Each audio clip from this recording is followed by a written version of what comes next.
আসসালামু আলাইকুম। আজকে আমি আপনাদের সঙ্গে খুব সিম্পল এবং খুব সহজ একটি ইলিশ মাছের রেসিপি শেয়ার করব। রেসিপিটি তৈরি করার জন্য এখানে আমি দুইটা মাঝারি সাইজের ইলিশ মাছ নিয়েছি। এর মধ্যে দিয়ে দিচ্ছি মরিচ কুচি এবং পেঁয়াজ কুচি, দিয়ে দিচ্ছি আদা রসুন বাটা।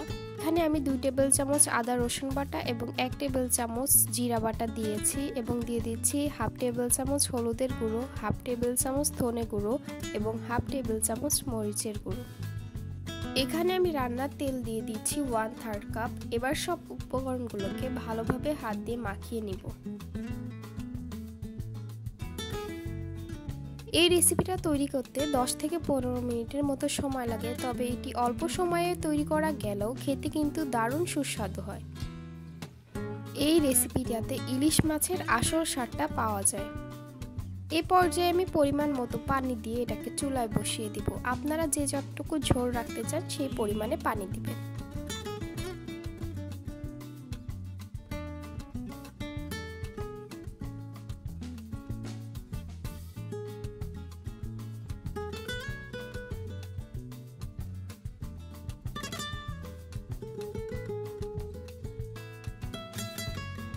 তরকারিতে একটু বলক এসে গেলে আমি দিয়ে দিচ্ছি স্বাদমতো লবণ।